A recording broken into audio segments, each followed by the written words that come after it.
洪水还在烟村河北承德重灾区，多名失联者仍没有下落。南方疾恐肯雅热疫情一路北上，已跨省扩散，可中南海七常委集体晋升，灾情只字不提。北戴河沿线却像临战戒备，安检一层接一层。而苗华案更不寻常，定性不是来自政治局，而是红二代率先宣判，暗指最高层用人失察，内斗的火药味比洪水和疫情更浓。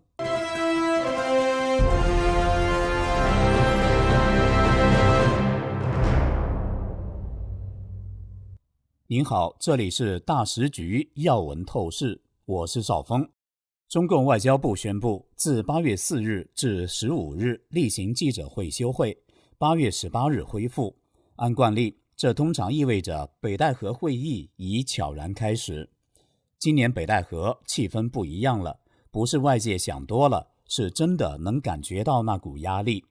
京津冀这场洪水还在肆虐，承德6道河镇成了重灾区，官方数字是8人遇难，18人失联，救援队还在搜，没停过。但现场村民说，伤亡恐怕不止这些，只是没有被写进通报里。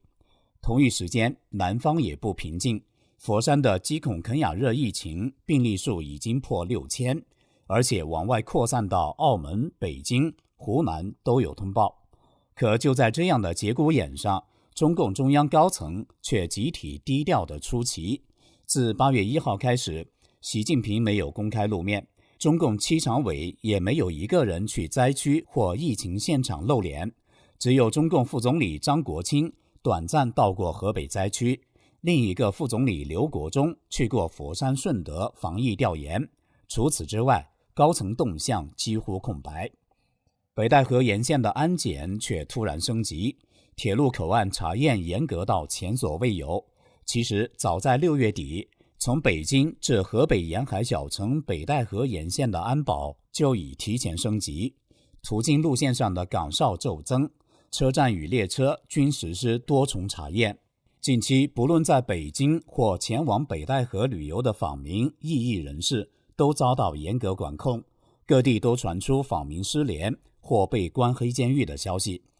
时事评论员李林一对大纪元表示，中共是一个以内斗著称的黑帮邪教，号称由习近平亲选的现届中共领导群体绝不是铁板一块。今年的北戴河会议将是中共高层内斗升级关键节点，洪灾也好，毒蚊也好，都无碍中共高层内部博弈。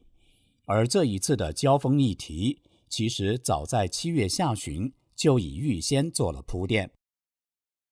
7月21号，中共解放军报在头版显要位置发表关于大力弘扬优良传统、全面肃清流毒影响、重塑政治干部形象威信的若干规定，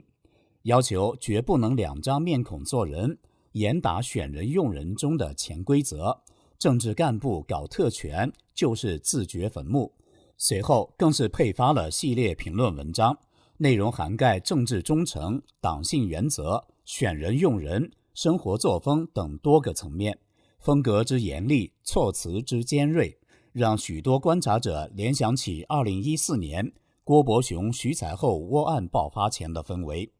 联合早报撰文指，中共军方上一次提出清理军中流毒，要追溯至10年前2名中央军委原副主席徐才厚、郭伯雄先后落马，之后肃清郭徐流毒的提法持续数年。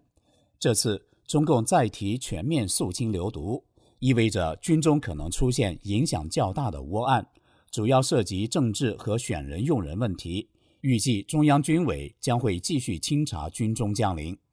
在苗华官宣被抓后9个月，中共军委副主席何卫东在中共3中全会后就失踪了，至今杳无音信。苗华之前，自2024年3月起，经苗华之手提拔的中共军委办公厅主任方永祥、军纪委副书记唐勇以及相关政工系统内的纪检干部接连调离或被抓。与此同时，中组部与军纪委联合开展了政治督查行动，重点指向军委办公系统与军内纪检机构，正是苗合体系一手掌控的三大权力枢纽。种种迹象显示，这场整肃已不再是单一个人或派系的处置问题，而是对苗合体系在军中多年累积的制度影响力进行一次全面而强硬的再编。在中共不透明的政治体制下，苗合窝案成为外界关注和热议的焦点之一。7月23号，港媒《星岛日报》披露，这次政治局会议将公布苗华的问题。星岛日报是一家亲共的媒体，被认为是中共的大外宣，因此外界预期7月的政治局会议可能是苗华案正式定性的节点。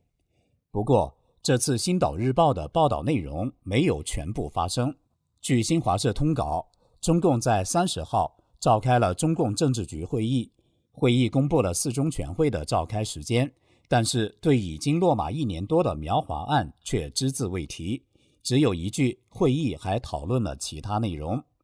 然而，就在政治局沉默的同时，军方背景浓厚的微信公众号华山琼建在7月23号却发表文章，肃清苗华流毒，政治干部必须来一场刮骨疗毒式的自我革命，提前展开了对苗华的宣判。文章隶属苗华4大罪状：第一，假忠诚、真算计，在台上高喊绝对忠诚，背后却搞团团伙伙、阳奉阴违，表里不一，欺骗中央。第二，滥权用人，破坏生态，把政治工作当成生意经，拉帮结派，任人唯亲，安插亲信，搞顺我者昌，逆我者亡，削弱了党对军队的绝对领导。第三，拉山头，搞小圈子，围绕个人政治野心，培植势力，建立独立王国，动摇党指挥枪的根本原则。第四，权钱交易，化公为私，将所掌控的权力部门变为利益输送所，大搞权钱交易，卖官鬻爵，令军产变私产，收受巨额利益。文章最后警告，这种双面人不除，何谈纯洁，并且强调要不获全胜，不收兵。时评人士李大宇认为，这篇文章是在借苗华案指责习近平用人不察，让他周围的心腹重臣都成了搞独立王国的危险人物。因此，这篇文章先中共政治局一步打击苗华，公布罪状，很可能就是内斗中给习下台造势。发布这篇文章的公众号华山琼建已经存在多年，其文章主要聚焦时政分析、军情解读等领域，而且常被转乌有之乡、红歌会等极左网站，以及像中共军网这样的军方平台。因此可以得知，除了这个公众号文章极左的立场符合这些网站的观点外，他的撰稿者也是具有相当的背景。众所周知，红歌会网站是由红二代主办的一个极左网站，比如孔元的儿子孔丹、陈云的儿子陈元等等，他们对习近平的态度并非仰望。正因如此，即使在习近平充分掌权的时候，红歌会都敢公开炮轰中共喉舌人民日报，既显示出这些红二代和习的紧张关系，也显示出他们更加激进的立场。因此，华山琼建这篇给苗华定罪的文章，可以看作是红二代、太子党近期持续反习动作的一个延续。而上一次则是在今年6月纪念陈云120周年的座谈会上，中共太子党家族几乎全部集结出现在会场上。与此同时，还传出了以孔丹为首撰写的一篇关于红色基因致党中央的建议书，其中隶属习近平主政以来内外政策的失误，并要求习近平辞去中共的最高领导职务。种种迹象显示，中共这轮整肃的发展正在走向与官方叙事相左的方向。那么问题来了，谁才是整肃的主导者？答案是不言而喻的。自肃清流毒规定发布之后，中共解放军报所发表的一系列以本报评论员名义署名的整风文章，没有像以往那样强调习近平的个人地位，而是统一使用了党中央、集体领导、军委机关党性建设等表述。8月1号，中共喉舌《人民日报》没有和往年一样刊登习近平军事活动或军中讲话的大照片，